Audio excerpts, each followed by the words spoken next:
It's credits again.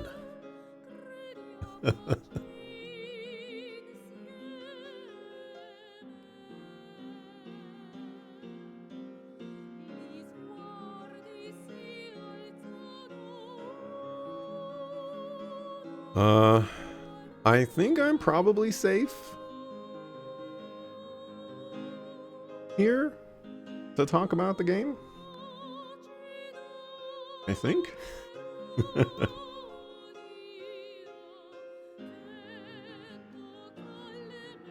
uh, Guess we'll find out. Am I sure it's safe? I'm not 100% sure it's safe, but we're gonna give it a shot here.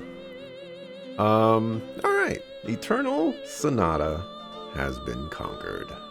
Woot, woot. Some lingering thoughts on the ending here. I'm not really much of a fan of the lead up to the ending. Like the final dungeon, the fight with Waltz, and like the events of Waltz, and then having to fight Frederick. Those events, I'm not really much of a fan of. But like everything after we beat Frederick was kind of nice. You know, it was a nice. I,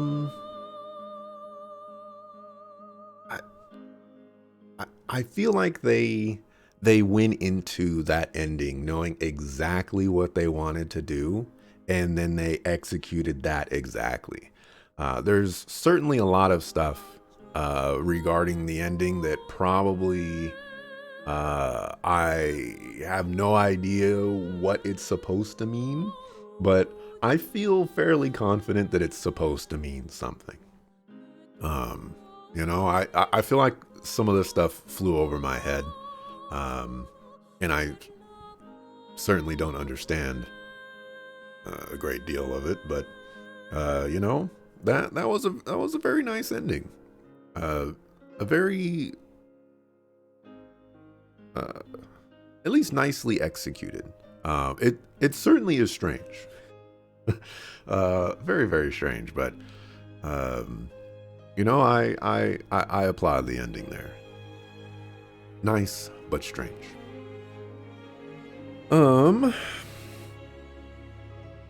For my overall thoughts on the game,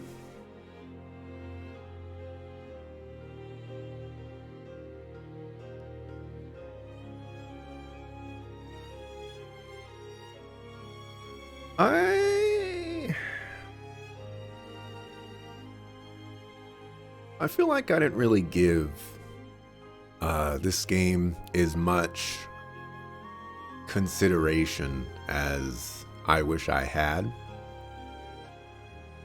Cause like this ending really makes me feel like I didn't connect the dots.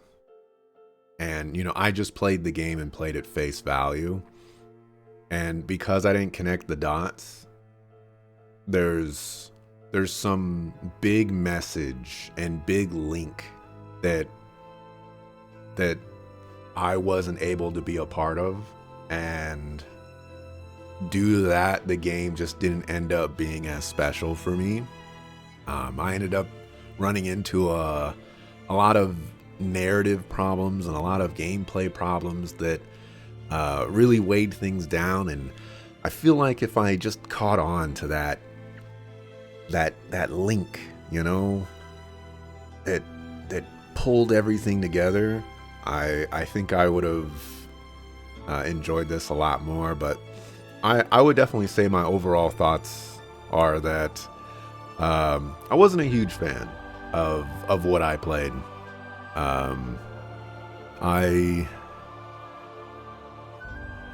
It wasn't great for me. It was okay. Going towards the bottom of okay in some places. And in some other places it was really rough. But yeah, Also got to mention this is a viewer request game, and it was requested by Crayson. So thank you, Crayson. Hi, Crayson. For story, was it satisfying?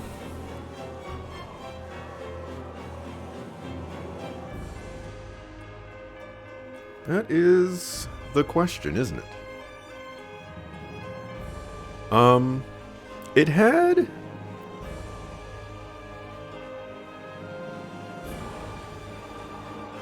This is a really weird moment for me because like this is one of the first games that I've ever played where I feel like I reached the ending and and like the message that the game gave me just went completely over my head. Usually if that were to happen to me, um I would either never catch on or um or something else. But like this is the first time that like I see that there was something there that I missed and it kind of bugs me. Um so there's something strangely satisfying about playing this game and going through it and be like, this game is okay. Like it doesn't really do it for me in a lot of places, but it's okay. And then reaching the ending and be like, holy cow, like I I missed I missed something huge that could have made this experience better. And that that's an interesting spot to be in. The shape of life. It's not safe. What the suckafoo is this? One day, the caterpillar asked the snail, Mr. Snail, you know many things. Could you tell me what kind of shape is the shape of life? The snail nodded and answered, Well, Mr. Caterpillar, I think that maybe life is red, like a ripe tomato.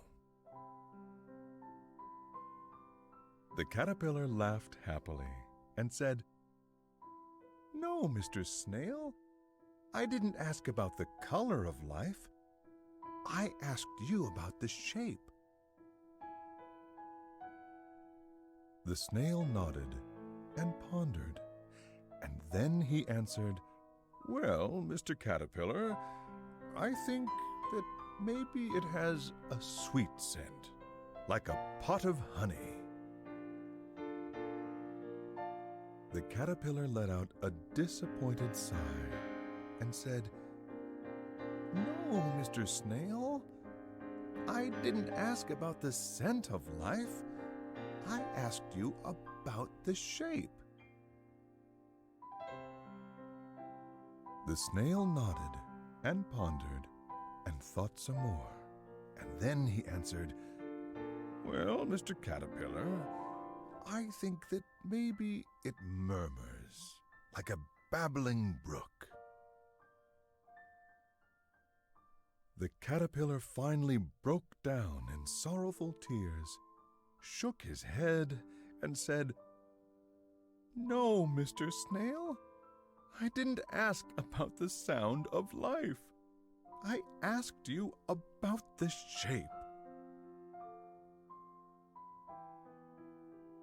The snail nodded and pondered, and at long last he finally answered, Well, Mr. Caterpillar, I think that maybe it has a sharp, sweet flavor, like a juicy cherry. Losing his patience, the caterpillar grew very angry and said, If you don't want to answer me, then fine. I'm not going to ask you any more, Mr. Snail. Goodbye. And with that, the caterpillar turned around and went home. When he was gone, the snail nodded and said, "Oh, Mr. Caterpillar, you already knew the answer.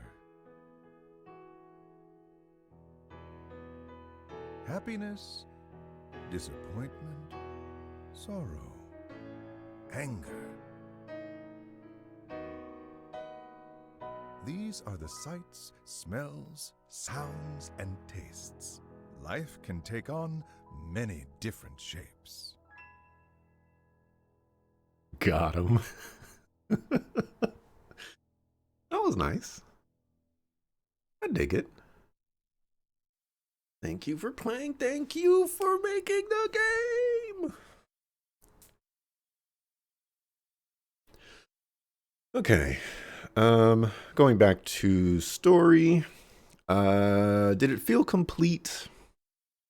I'm gonna say no. And mostly because I think Eternal Sonata presents a lot of paths, and we get sent on every single path, and there's no resolution to any of those paths. Like, not a single one of them. Except for maybe, like overthrowing Waltz or, Polka dying or something like that. But, like, even then, it's not even clear what those conclude as. So, yeah, I'm not going to say this one feels complete. It has a very interesting ending that certainly makes you think. But it's not,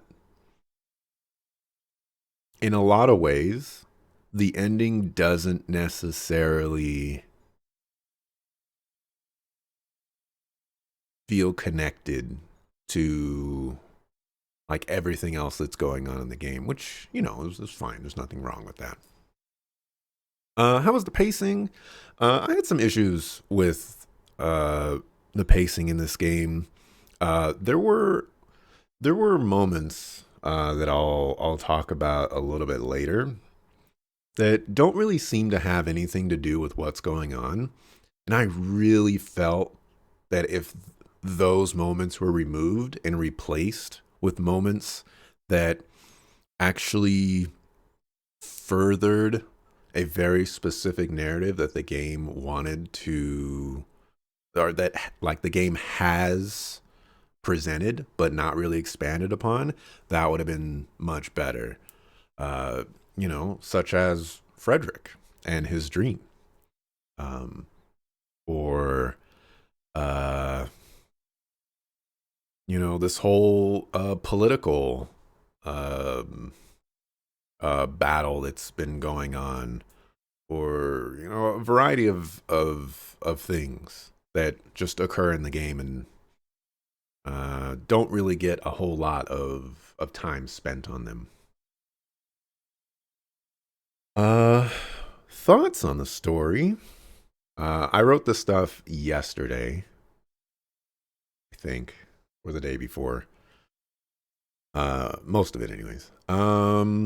What is the game supposed to be about?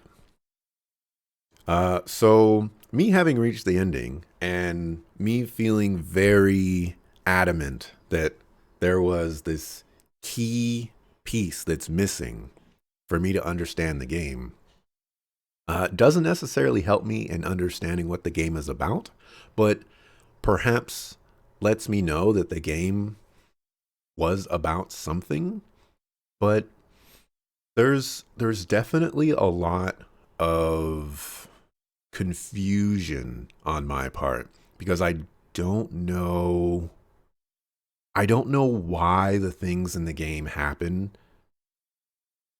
or what purpose the things in the game were supposed to achieve. And for me, when that happens, it's either like the game set out to do something and didn't accomplish it, or this other path of these things were all interconnected somehow, and I just missed that link. And honestly, I'm kind of leaning towards the game set out to accomplish something and just didn't really do that. Was this actually Chopin's dream? You know, uh, was the journey just a metaphor for something? You know, I I I don't have those answers, and I feel like the game gave me just enough to think about it, but it gave me that at the very end of the game, which isn't really helpful for me to provide the analysis that I want and to connect the dots. One of the most satisfying things in games is to be presented a mystery and to connect the dots yourself while the mystery is unfolding. And sometimes you're surprised at the end because you're wrong, and sometimes you're surprised at the end because you're right. But I don't think this game presented that mystery to me in a way that allowed me to connect the dots at any point throughout the game, except for that final sequence, which only just opened the door and said, you're probably missing something. So, yeah. Uh, the story seems to be pulling itself in a lot of different directions, and I think it's negatively impacting how plot develops. There's the Chopin plot of him dying and thus believing that the world is a dream. However, we get nothing to really insinuate that this is the truth as the game goes on. Frederick is just there and otherwise feels like an insignificant party member with very little to say or do. This was a really big disappointment for me because the game starts and we get this scene between Frederick and Polka where he's like, "Yeah, this is my dream, and like I'll prove it to you by telling you what you're thinking right now." And that created a, I guess, an expectation or an idea in me of like, I can see where this game could go now, and that fascinates me. But the game doesn't really do anything, at least on the level that I have seen, the Axelrod surface level, where like the thought of the world being a dream matters, or the the consequences or the benefits of it being a dream matter. Um, I I I don't know why the dream idea exists in the first place. Um, I'll even add, I don't even know why Chopin is even like Chopin could have been replaced by just a random mook, and I don't think there would have been any change in this game. I don't think they did anything to elevate Chopin or educate on Chopin or really anything in that regard. I feel like they kind of just dropped the ball there.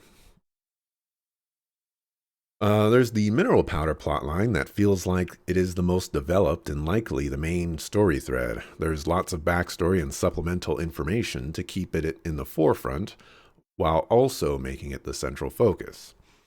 So the mineral powder debacle is definitely something that doesn't seem to go away. Um, all of our characters are somehow involved with wanting mineral powder to go away, or at least be reduced. You know, there's taxes on it. It's turning people into monsters. Uh, you know, they're disrupting the forest, yada, yada, this and that. And so, like, that seemed like the main motivation for the characters, and it felt the most prevalent and the strongest thing that the game could latch onto. Uh, but you know, as we've seen, we get no conclusion to that. We get no revelation on that. We don't know what mineral powder actually was or what it was insinuated to be in relation to Chopin dying. Like, is there something there? I don't know. There's Polka, who is just a dying girl with powers. Then we learn she has a crazy destiny that is tied to saving someone, but feels very underdeveloped. In scenes where we get insight into her and Astra's, it feels as though all the important stuff will be withheld to the end. Um, I would kind of agree with this particular plotline assessment. I feel like the ending there obviously offers some additional insight that may need to be extrapolated upon. Um, but uh, I definitely think there were more opportunities for Polka's importance to really be given more limelight there. Um, I will definitely say that Polka having to sacrifice herself uh, to save someone, I wasn't necessarily thinking that it was going to be Chopin because he's already dying. He's just chilling in his own dream, per his own statement. And I I I thought it was going to be connected to something else. But when we went to go fight Chopin at the end, that's when it clicked to me of like, okay, she's going to sacrifice herself for him. Um, and then when she stepped onto the ledge, I was like, oh, wow, this is actually pretty cool because the game starts off with her falling and they're connecting the beginning of the game to the end of the game. And there's really cool ways to do that. And I feel like the game did that in a pretty cool way. So I definitely appreciated how they approached that. Um, and there's also the conflict between Forte and Baroque, which in turn involves Andantino and feels like a political feud. The issue lies in that none of this has anything to do with us. Um, yeah, we kind of get wrapped up in the Baroque Forte feud and Andantino thing. Uh, that kind of just doesn't feel like it needed to be there. Um, it added way more complexity to this game, even though they spent so little time on it. It added way more complexity to this game that didn't need to be there. Um, and it was just another plot thread that doesn't really get resolved. It just like gets left there. Um, there's some stuff in the chat that I missed that I did read. Hopefully I'll get to that before the end of the stream. But uh, Manadrad says I didn't understand anything. Life is hard. You think the concept for the story is interesting. The writing, though, was poorly executed. The visuals stuck with you, though. He took the game as a man's dream on his deathbed, kind of like a fever dream. A dream he had multiple times that kept playing out the same way. In the end, he decides to let go and the dream world lives on because it matters to him. Olka sacrifices herself as Chopin clings to life. And you do think the world and part of the storytelling is meant to reference the current world problems along with things Chopin did in his life. Where the story falters for you is you don't feel a writer had ever created an actual storyboard before. That could definitely be something that caused an issue like that. Um, I'm okay with it being a dream for Chopin. I just really wish that they proved it was a dream in some way, because even as the game ends, the dream is insinuated to continue, and that doesn't make any sense.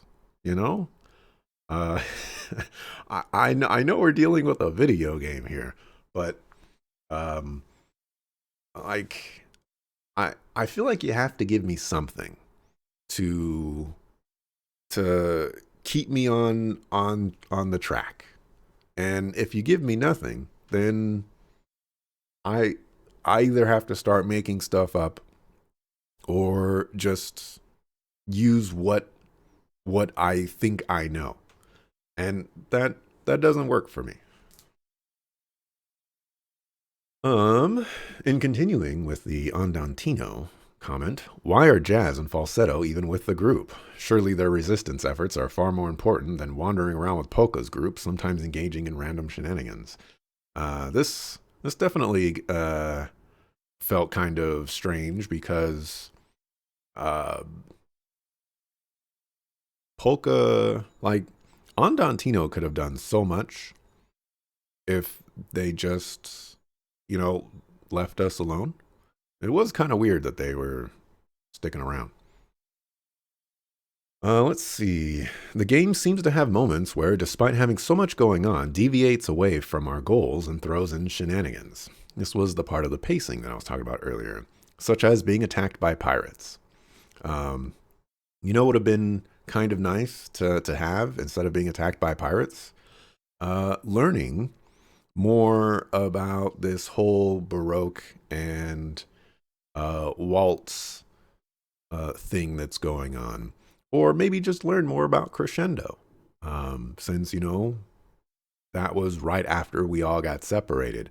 We can learn a little bit more about Frederick's dream, since, that's he was on that side of the story. There's a lot of things there that could have helped uh, ground this game. The ghost in the cathedral catacombs being used to allow Allegretto time with polka felt very forced and unnecessary. Yeah, this was another moment where I was like, why are we taking time away from uh like certain moments to do like this random dungeon delve that has no significance or importance to anything? Um I I actually kind of wish that the other characters were there for Allegretto and Polka's moment, because that would have been very nice to see their insight on those two characters. And, like it just adds a little bit more depth to everybody involved instead of it just being some gigantic secret that, everybody knows about. But, just it would have been nicer that way, at least for me. Going to Aria Temple because we can't wait a few hours for Crescendo to make a decision, which involves so much back and forth. I have a lot of problems with the Aria Temple thing. Like, did we even kill Rondo? There was even no mention of Rondo after we beat her in battle. Like, she just disappears and is never spoken of again until um, the first fight with Waltz. What happened? And like it's also kind of strange because I'm not sure we kill a single person in this game. And so the lack of confirmation or information about Rondo just sticks out so much. The timeline of events seem to have not been given much attention. Characters seem to be making long treks across the world in no time at all. And what I would assume to be at minimum days of journey in some cases, the game sometimes feels like it takes place over the course of a week, and that doesn't feel possible. Now, this could be like a dream thing, but again, like I don't feel like the game really established itself that the dream actually exists, that the dream is real. So this could just be a random JRPG story where a guy is just really cocky and just like, yeah, this is my dream. I can't prove it to you, but this is my dream. Um, so it felt very weird to me that uh like none of the events seem to be happening on the same timetables, or like realistic timetables. Unless the world is just insanely tiny. You could just go places in 30 minutes to an hour. You can go from one end of the island to the other one in 45 minutes. And the last thing I have for story, I don't like the power of friendship and the power of hearts. Anytime that becomes the crux of the story, my main interest wanes at a rapid pace. Interestingly enough, I'm not sure this was ever like a super main focus, but they definitely touched on this a few times. And I'm it's just not my thing. Um, I'll also add here. I saw a comment in the chat earlier. Uh, there's definitely multiple endings. You think those quotes were a hint to play again to get another ending? The old lady said that Polka arrived again to draw her luck. Um, the fortune teller lady, I had originally thought that like that multiple visits things was something for like playing around with the future and the past. Uh because when Allegretto finds the rock, like that that was crazy. And then when Polka throws away the rock, like that's crazy. Um like that opened the door for so many interesting things that like I feel like they didn't do enough with that. Um, I know there's sometimes a fine line between um, being nuanced and kind of throwing things in your face. So I understand that maybe the intent was to be nuanced about it, but I really wanted more there. It was another thing where like that got some excitement for me of like okay, Polka's journey could actually be even more crazy than just some random I have powers and my destiny is to die for someone type of thing. Next, Rod prefers the power of revenge. I do. Revenge all day, day. You don't remember anything about multiple endings? You don't remember the game having multiple endings? Uh, well, obviously, I don't know if the game has multiple endings, but um, I feel like the way that it ended, after I'm done giving my thoughts, I'm going to go fight Frederick again, and I'm going to lose, and I want to see what happens. But um, I can certainly say that I don't think the way the events transpired, I don't think there are very many opportunities for multiple endings to do anything. But if you have to play the game a second or a third time, uh, perhaps that's important somehow. One of the reasons that I thought this could be a possibility um, is in that ending scene, Polka's mom puts a flower in her hair, and this probably doesn't happen. But like, imagine if you play the game for the second time, you get to that same cutscene, and Polka's mom puts a second flower in her hair. Like that would be like not worth, but that would be interesting.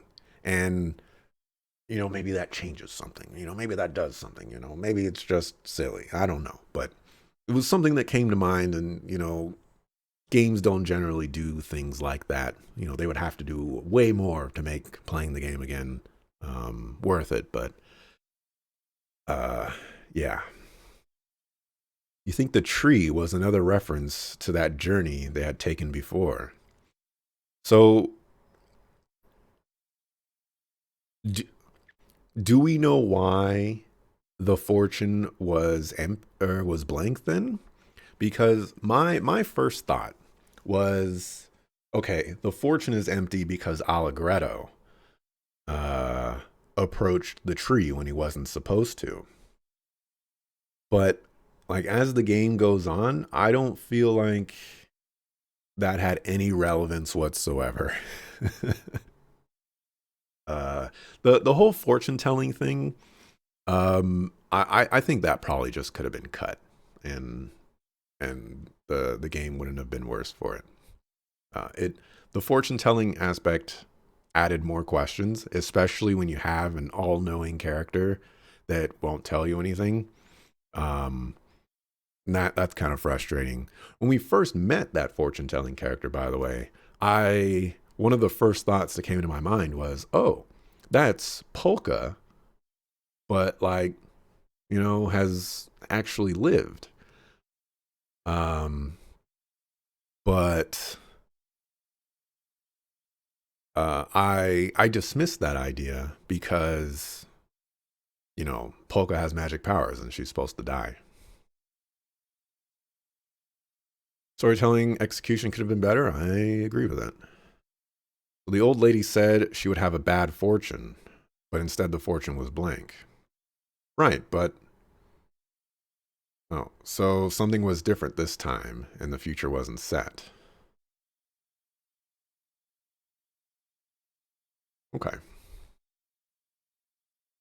We'll just take that one at face value, I guess. I guess. Um, for gameplay mechanics and design, what gameplay elements stand out? I struggle with the Chopin music and history sections in this game.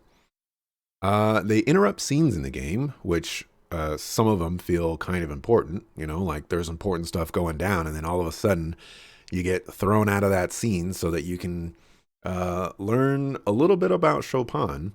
Which, by the way, um, some of those scenes were less like learn about what Chopin has accomplished and like how he did it, and more like we're going to tell you what we believe he might have been thinking in this moment, and how that thinking could create uh uh these particular pieces. It's like this you're making this stuff up. Like that doesn't work for me. You can't make a game about this famed composer and then just start making stuff up and like have that be okay. That wasn't cool. Something that Crayson just said that I also have. The music and history sections destroyed the pacing that was previously built up, as we're now listening to music and watching slideshow pictures. Um, I, I didn't like them at all. The speed of the sections are also an overall problem. In sections where they're too slow, I'm waiting for the scene to progress so that I can read one more line of dialogue before waiting again. In instances where it's too fast, I can't keep up the pace. Um, this could have been handled better. Overall, I don't like them at all. They feel forced and out of place. Chopin is so insignificant to what's going on, and it makes no sense to include these segments. This was something that I had mentioned earlier as well. This game it's telling us that it's about Chopin and it's his dream, but there's nothing to reinforce that, and you can't just add these random history sections with his music and be like, "Yep, there's our justification." Oh, like you got to give us a lot more than that. Um, start us off when Chopin is not, you know, waiting to die in his bed. Have us walk around in the real world as him, and get to experience what you believe he may have been doing at the time. That would have been far more interesting for those history sections. Execution pending, of course. What I feel should have been done with the Chopin music and history sections was to have a segment in the menu. And on one side, you can have the text that's available to read in its entirety so that you can do it at your own pace. And on the other side, you have the slideshow pictures. And then you can listen to the music and read the stories. And you don't have to put any other time and effort into that. That would have been way more successful for me, just at the end of a chapter or at the beginning of a chapter, you just say like, hey, a new Chopin um, music section has been added to the menu or something like that. Boom. Easy peasy lemon squeezy. Okay. This one, this is a one for me that I'll get to in more depth a little bit later. Well, we're just going to be spending some time on party level right now. The party level is such an ingenious idea that I absolutely despise. Uh, One thing that action oriented games struggle with is the combat getting stale, and the implementation of party level does a really good job of preventing that from happening. The amount of time you're afforded to conducting actions and new abilities and mechanics are sprinkled in to keep strategies changing. Where it goes horribly wrong for me is that it is disrupting my learning and development of strategies. It took some time for me to get a decent idea how the combat worked and how I should be approaching it. From that point, I could then figure out how to start taking advantage of it and work that towards my favor. Except before I could get to the last step, party level increased. Now I'm working under different constraints and new rules in combat, which caused me to change how to approach battles going forward. Then, as I creep closer to the final steps of being able to leverage combat in a way that feels comfortable to me, party level goes up again. It feels like I'll never reach that point where I can finally make the combat go the way I want it to because the difficulty keeps getting increased in exchange for new mechanics and reduced time. It's not what I want from a game that's built on a turn based framework where you have limited time accomplishing tasks. Um, so that's basically a long way of saying that I if I'm playing a turn-based game, I like I like taking my time with the decisions that I'm making because that's what turn-based games do. Now, there's certainly room for um, innovation there, and I feel like this game does innovate on that. But the problem is it innovates multiple times throughout the game, and it changes the way you have to approach the combat. Now, on one hand, like that's absolutely incredible that that can be done throughout a game, and for the most part, it's actually a hugely successful thing. It's super cool that the combat changes throughout the game and you have to adjust to this new style. Problem is, I still want to be playing a turn based game. I still need time at the beginning of my turn to make a decision and then execute on that decision because as soon as I do something, the time starts to deplete. And the depleting time is not um it's not generous. There's it's just not generous.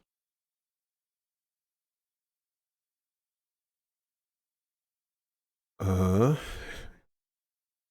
you think there was a way to not increase party level or increase it when you wanted to, but you don't remember if that's true or you're making it up? Maybe that's a second playthrough thing. So I tried going into the party level area and like reducing it, but it wasn't working for me. Maybe I'm pressing the wrong buttons, I don't know. But yeah. Um yeah. Uh so going into combat, again probably spending a little bit more time on party level. Um I ultimately like a few ideas from the combat, but party level progression makes it very difficult to enjoy the combat as much as I would have liked.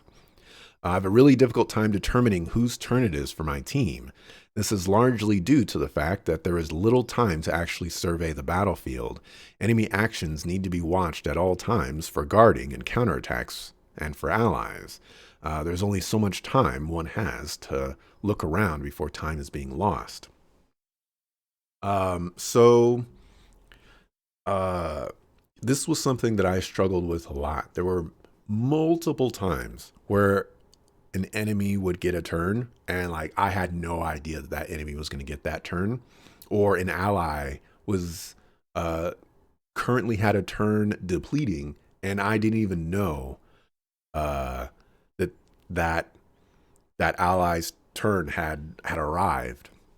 And they have a couple of things to help with that. They have an arrow that points to that particular enemy, and if it's like orange or yellow, it's an enemy, or if it's blue, then it's an ally that's going.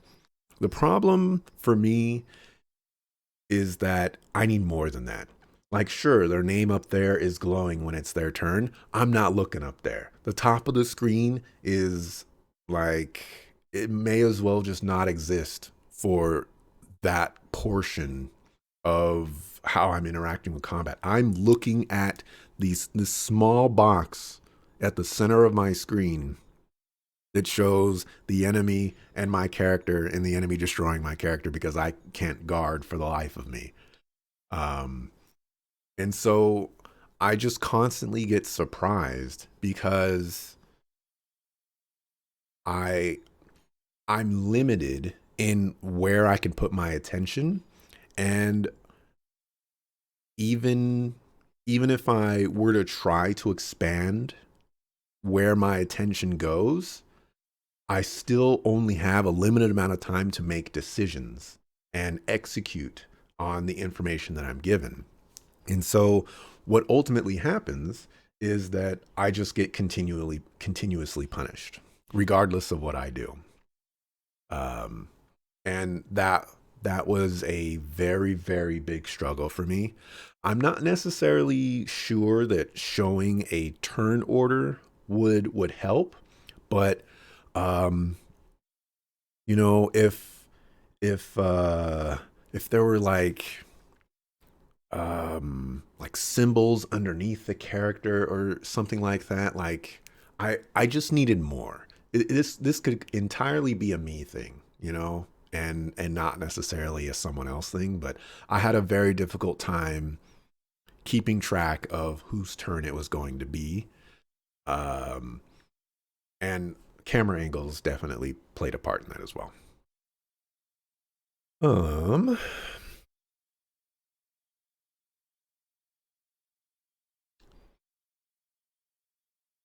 uh you don't believe you can reduce party level? You think giving the player a choice at party levels would be cool? Maybe the higher levels you go, the more reward. You just Google it and seems encore mode you can change party levels.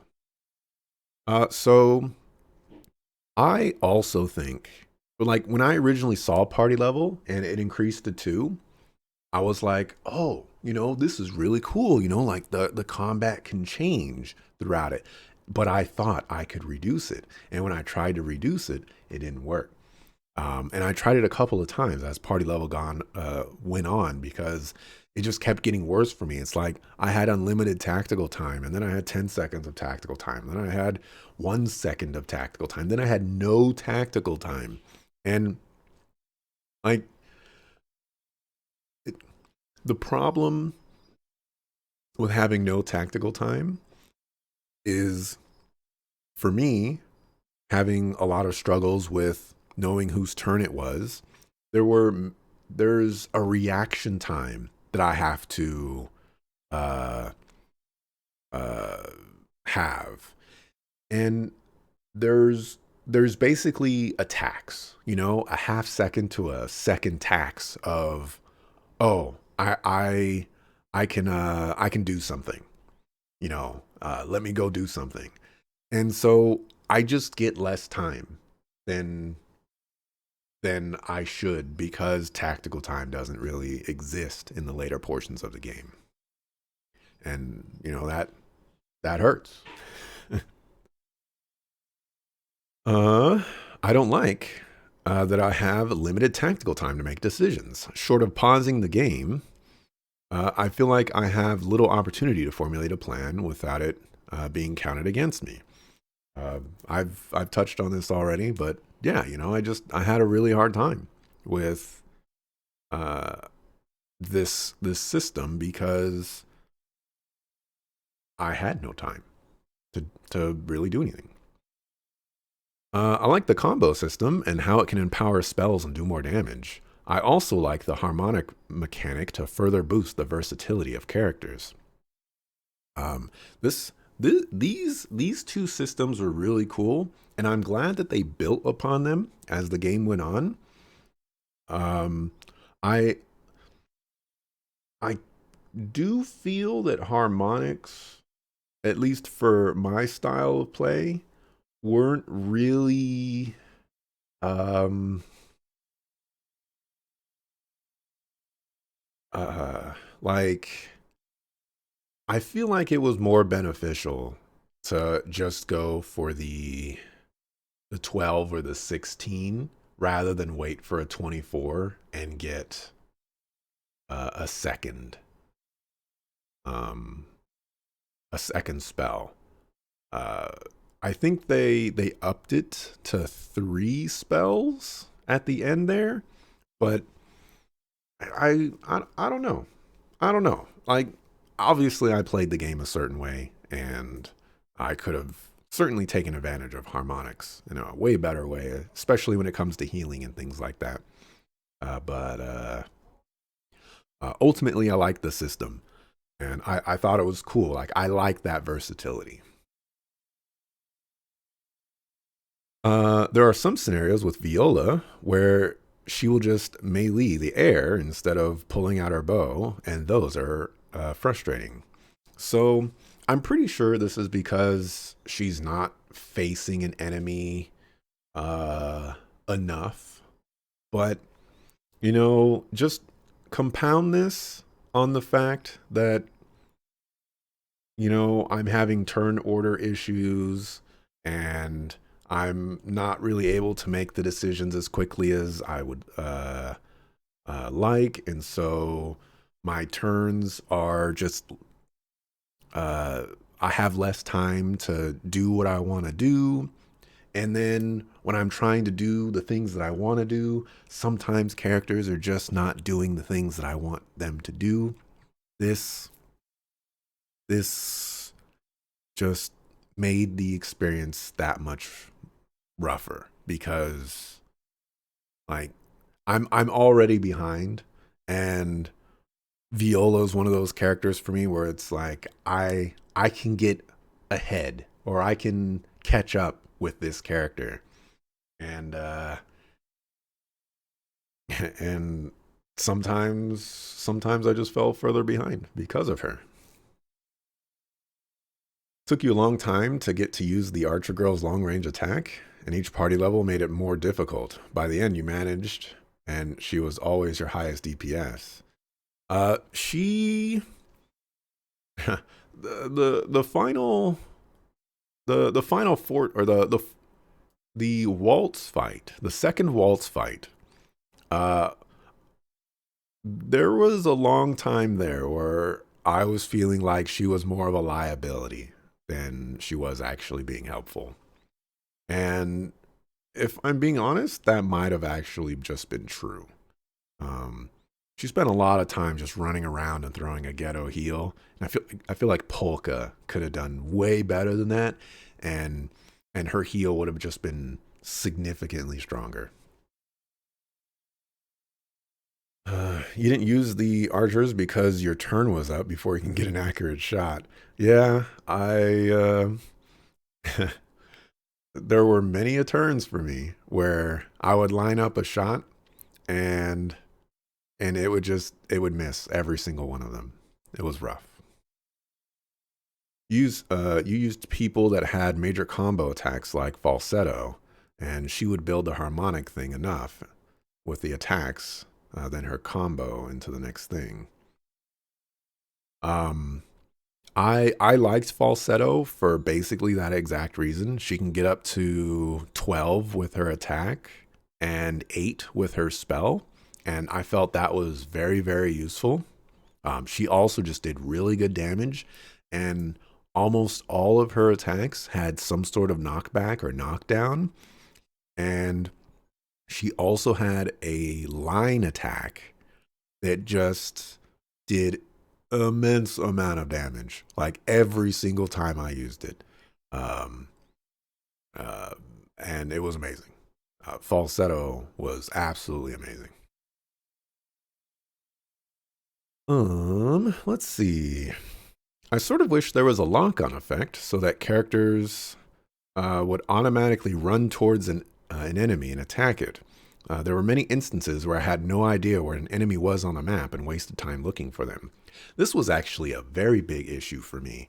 In like the mid game, like the graveyard cemetery area, enemies were very difficult to see sometimes, and like there are moments where the overhead map is useful, and then there's moments where you're controlling a character to go attack somebody with the overhead map, and then you start attacking and you're just attacking air. And those are huge feel bad moments. Um, so having a lock on mechanic would have certainly helped me a lot. But I can definitely understand why one of those would not be in this particular game. Um, I feel as though the guard mechanic isn't as forgiving as I would like, particularly on bosses. They have enough move sets where it makes learning the reaction times pretty difficult, and in the process of failing so many guards, people are dying or taking large amounts of damage. This issue becomes even more of a problem when counterattacks are introduced, as now you not only have to recognize what type of defensive option is presented, but then act on it. This obviously this was a huge problem for me, and counterattacks made it twice as hard for me. And I I do not pride myself on my quick reaction times, and sometimes a brother just needs some time to process things. And I'm an old man. I've been living for millions of years. I need some leeway.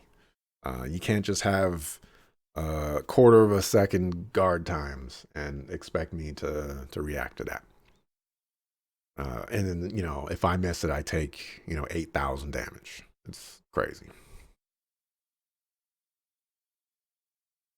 Um, I wish there were range indicators in combat so that you could better recognize where a character can go to achieve maximum efficiency.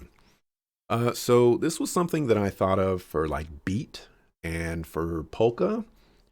I do recognize that there are complexities here that wouldn't work, and I get why.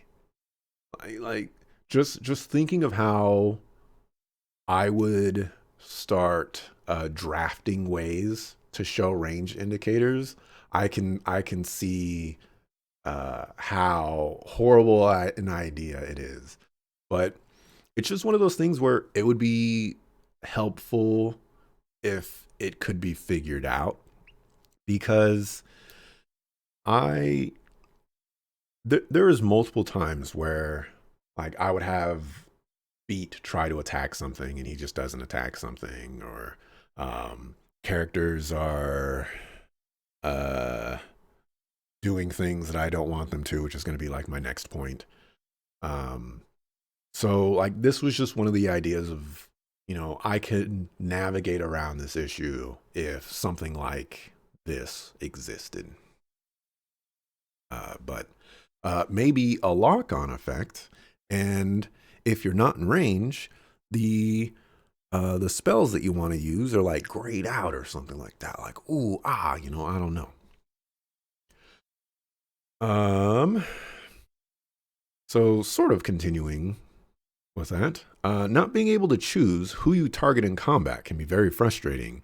I understand that you can face a character to then do an action in that direction, but there's a lot of nuance to being able to make specific choices. By healing the nearest character at the lowest HP, it significantly reduces that nuance. Um, so there was a game recently, somewhat recently, that I played where you basically had no choice of how you were going to fight and who you were going to heal and stuff like that. And it was just kind of a frustrating combat to engage with.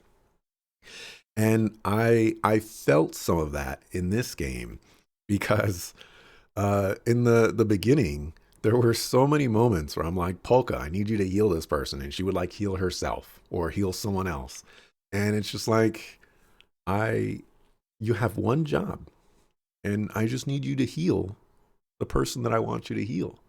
And you know, if you're trying to set up a specific strategy of, like one character is tanking the boss and the other two characters are hanging back, you know, you don't necessarily need to heal the two people in the back because they're safe. You need to heal the tank. But if you're not healing the tank, then you're not doing the strategy that has developed for me. So that was a struggle. That was a struggle. The usage of light and dark mechanics is super cool, and I arguably wish more was done with it. It makes every area a different place to navigate in terms of abilities and offers the good type of variety in combat. This was probably the coolest thing in this game. Hands down, I absolutely liked the light dark mechanic and how, sometimes the light is moving or the shadows are moving and things like that. And, you know, uh, it offered a nice spice to combat, especially in that you could uh, go into people's shadows and take advantage of that if, like light or if darkness wasn't necessarily around. Super, super cool. I don't know if I've ever played any other game that had a mechanic like this. Um, and so I really like the implementation, and I'm glad they changed it up in every area, so every area was different in how you were going to interact with the light and the dark. um I was very, very happy with that implementation. Let's see, what did I think of the characters having music names? um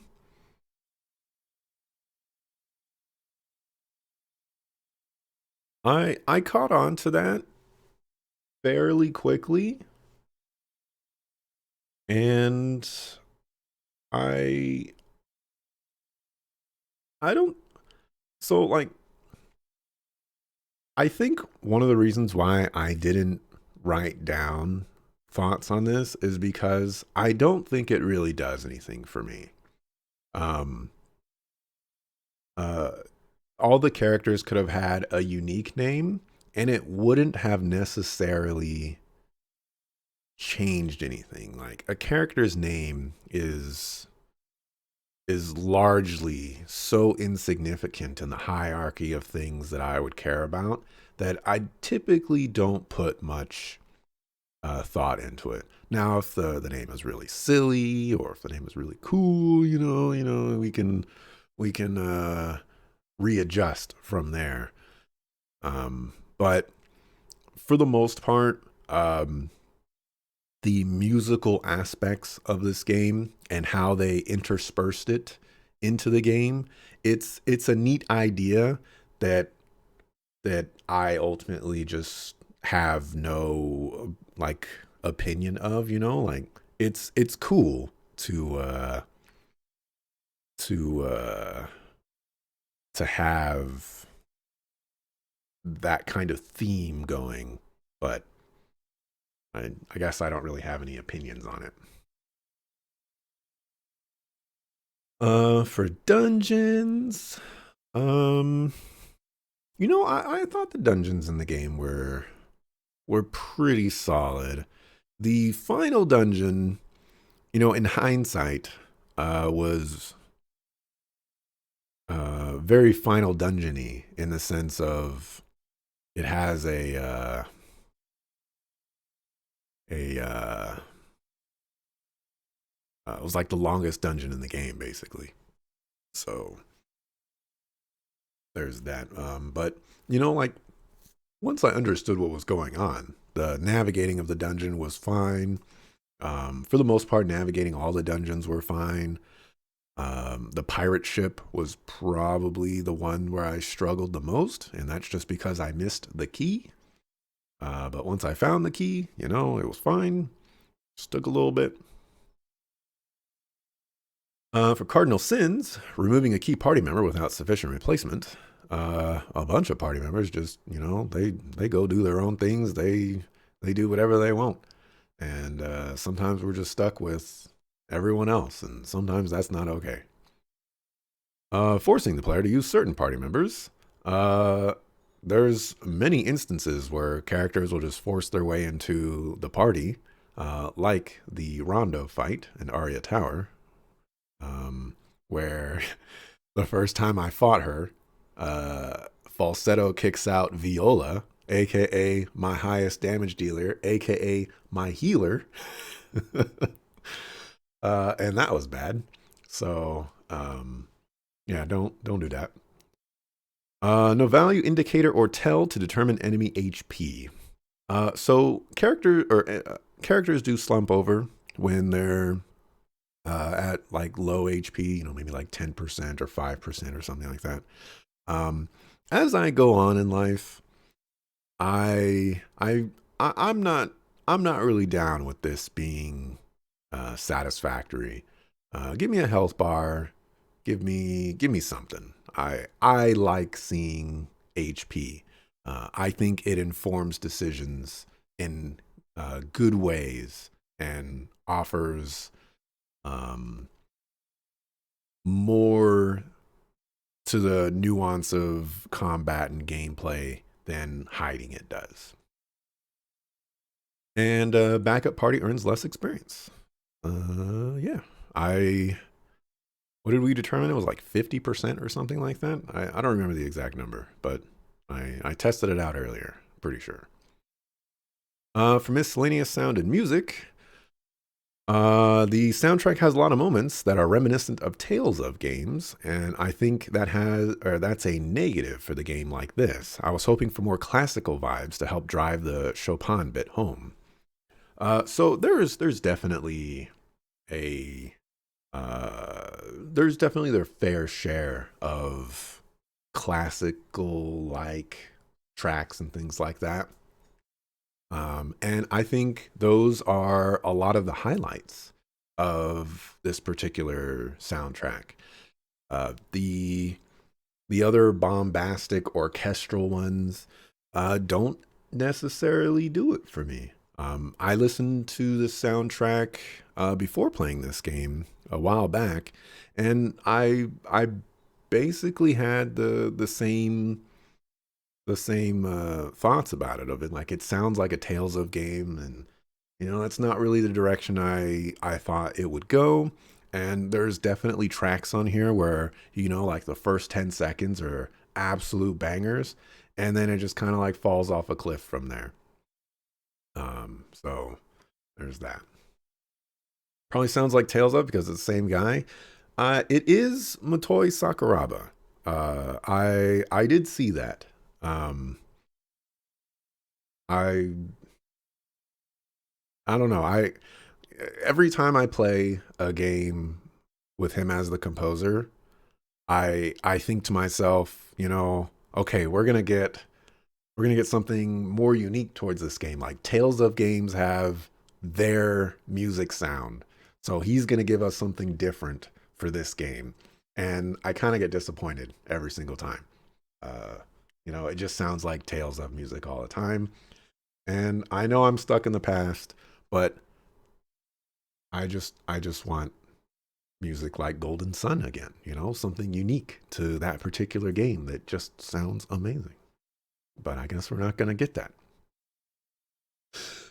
Uh, for voice acting, I thought the voice acting was pretty solid. I actually think there was way more voice acting in this game than I was expecting. They voice acted like 90% of the quote unquote main story.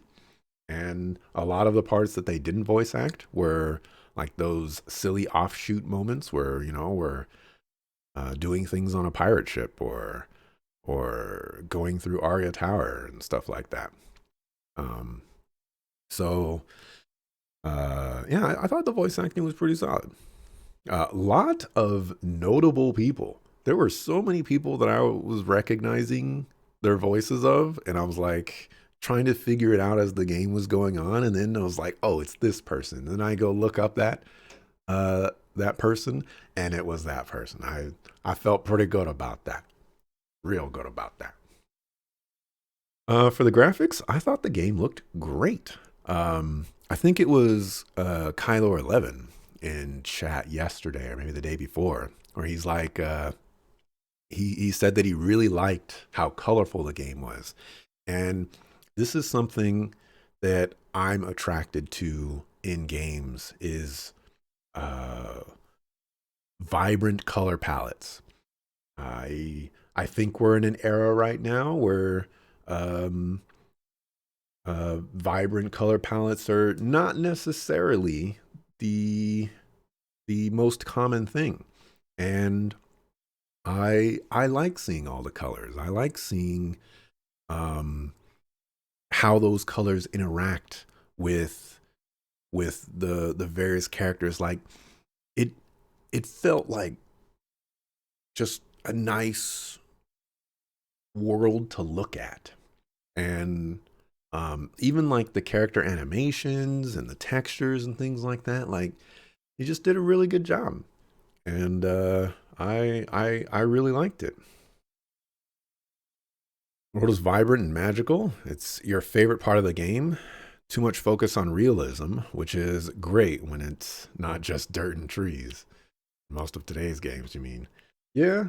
Um, I don't know, like or dark caves or just nighttime. Like a lot of games focus on nighttime too. So there's that. For other, is the game worth recommending? I would probably say yes on this one. Um, I think there's definitely I can see the types of audiences that would enjoy this type of combat system and would probably give the story more leeway than I have, or maybe just not necessarily care about the story. Like for example, Dante said something along the lines of, I'll probably get the number wrong, that like he cares about the story, like he gives the story like 10% weight or something like that. Um, which for someone like him, you know, uh, not Dante, but for someone similar to Dante, they may enjoy a game like this and the systems like this and stuff like that. I do think you need to be a JRPG fan for the most part because this game does some JRPG stuff. But there's that. If the developer is watching, so I I didn't necessarily go into this game with any expectations, but I feel like the game created expectations of what it could be and didn't really do anything to either prove those expectations wrong or expand on those expectations. Um, Chopin being a character who is forefront and the story is about him didn't seem to really exist for me. Um, if I were to look back at the journey that I made through Eternal Sonata, I'm not even sure which character is the character that we're supposed to be following. Um, it felt like Allegretto was the like party leader. He was even referred to as the party leader once or twice throughout the journey. You more or less play as Allegretto on like when you're walking around and stuff like that. But there are aspects that feel important to Polka that uh, aren't necessarily as forward facing in some areas, even though she's a very significant character. And then there's Frederick, who's probably has the least amount of lines in the entire game. He probably has less lines than Crescendo or Serenade. He just doesn't talk all that much. He doesn't interact with the story all that much. But I feel like the game is about Frederick, you know? And it's just kind of weird to play a game where where you think a character is the main character, but more or less they're just a silent protagonist if you really get down to it. So it is kind of weird. Um, so I think the game struggled a lot with uh, structure and having all of these plot points converge to actually mean something. That said, I also feel that the combat for at least my particular likings was an interesting take and had some really cool ideas. But some of the mechanics just made things not click for me. And as the game went on, it got worse and worse for me because, I'm an old man and I guess this particular type of action game brought more struggles than one would have liked. So, yeah, to reiterate my overall thoughts, I thought the game was okay. I still feel like I'm missing something from the story that will really, uh, like if you've watched the movie The Illusionist, there's a moment in that movie where it's just like, oh my gosh, I can't believe it. And I feel like I'm missing that moment in this game.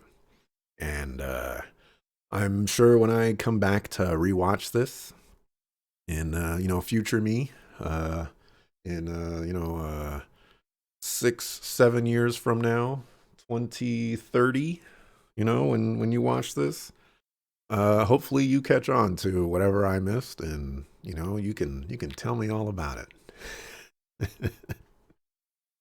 Yeah, that's gonna wrap up my thoughts, and I'm gonna catch up on chat. Oh wait, no, um, I have to do this thing. I'm gonna wrap up my thoughts here, but this particular thoughts video on YouTube might not end here, but we'll figure that out. Yeah. So just to reiterate for people, I'm going to lose, and I want to see if the ending changes. Don't you all understand? This entire world is my dream! You want to fight, huh? Then I won't hold back! Orzel Bialy! You foolish creatures!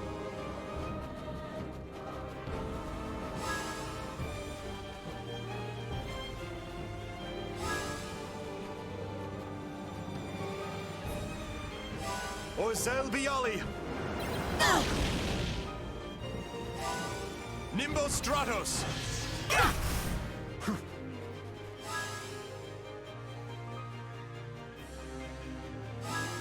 Calling his companions foolish creatures, how rude. See, I mentioned that during the fight, that he's been calling his friends foolish creatures the entire game. It wasn't like the monsters and things like that. It was his friends. That's the plot twist right there. Orzel Biali! There is no way for you to stop my relentless advance.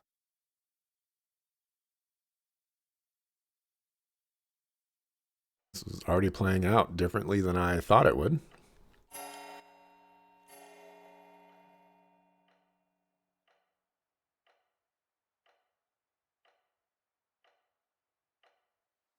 Oh, Frederick, you've come back to us.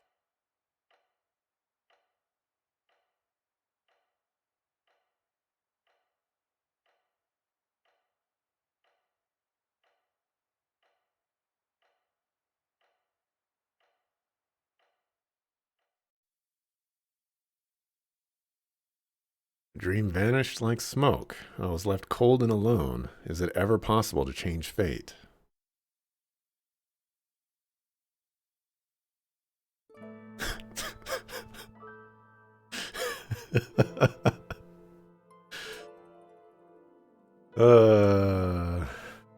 Interesting. Very, very interesting. Okay. Well, but with that, see ya the next time I see ya. Peace.